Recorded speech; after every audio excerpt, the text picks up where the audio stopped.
Hi guys! Welcome back to my YouTube channel. This is Cecile. Kumusta kayong mga ka-anxiety ko dyan? Guys, isi-share ko ngayon yung pagkakaroon ng mga muscle knots, especially sa leeg guys, pag meron kang anxiety symptoms. Yung iba guys nakakaranas ng mga muscle knots. Ako guys, meron ako mga muscle knots sa likod dati. Kahit ngayon, nagkakaroon pa rin ako ng mga muscle knots. May mga times guys na hindi natatanggal yung mga muscle knots dyan kahit na pinapahilot, kahit na pinapamasahe, kahit na anong gawin hindi natatanggal. Gusto kong matukoy ngayon guys yung pagkakaroon ng mga muscle knots sa leeg. Merong mga tumutubo minsan sa leeg, sa likod, sa may batok, yung parang muscles na parang tumitigas na muscles. Kasi pag nagkakaroon ka ng anxiety guys, meron pag minsan, lalo na pagka sobrang stress or nape-pressure ka sa mga nararamdaman mo, nagkakaroon ka ng mga muscle knots dyan. Kung minsan guys natatanggal siya, kung minsan nagtatagal talaga siya.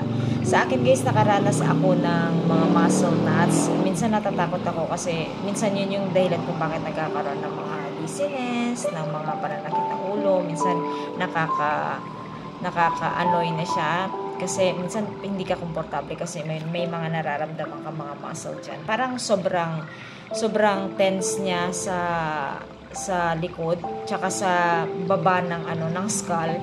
Meron ako dyan mga muscle knots. Pag minsan, meron yung nagtatagal guys, minsan sa left, minsan sa right. Pero yung nagtagal sa akin guys dito sa left side, nakakaranas pa rin ako niyan. Kaya nagkaroon ako ng mga practice kung paano mo masahihin yung leeg mo ng light masahe lang. May mga ways of how you manage yung pagkakaroon ng mga muscle knots sa leeg, sa likod. Karamihan guys na nakakaranas ng mga ganun, kung meron kang nararanasan na ganun, kailangan i-practice mo yung daily na masahe, yung self-massage na tinatawag. Self-massage kung paano mamasahihin yung likod mula ulo, likod ng ulo pababa, yung sa skull natin pababa. And then wag lang sobrang diin, kailangan na mamasahe siya ng mga 3 minutes to 4 minutes, ganun yung sa akin. And then practice doing that kahit 3 times a day kung wala kang ginagawa.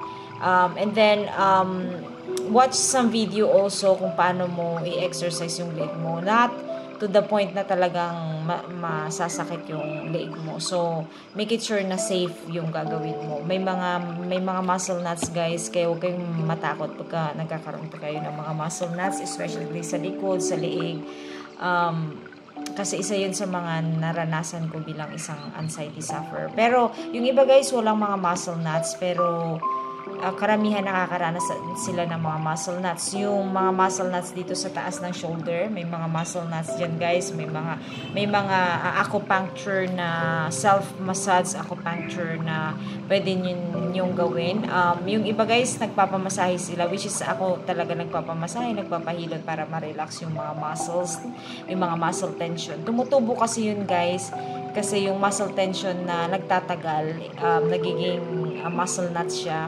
So, pag ganon, kailangan na nadudurog siya. Kaya nga, masahe yung pinakamaganda. Pag meron kayong mga way of exercise or equipment sa bahay na pwede nyong gamitin para sa shoulder blade dito, yung mga muscle knots dyan, napakahalaga guys na gawin ninyo yung everyday na masahe, self-massage na tinatawag, para magkaroon kayo ng relaxation. Kasi napakagaan yan guys, especially pag marami kayong mga simptomas ng anxiety. So nakakagaan yun ng pakiramdam.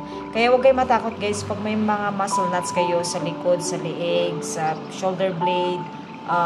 Kailangan i-masahin ninyo lagi para mabawas-bawasan yung mga muscle tension na nararamdaman nyo. Kasi nakakaano siya guys, hindi siya komportable. Kasi ako talagang hindi komportable sa akin yun. Kaya ginagawa ko, nagsa-self-massage ako, nagpapamasahe, self-massage sa leeg, sa likod. Make it sure na everyday ginagawa nyo yun para magkaroon kayo ng relaxation everyday bago kayo matulog or sa umaga pagka may ginagawa kayo. And also practice yung inhale exhale habang ginagawa nyo yung self-massage sa leeg.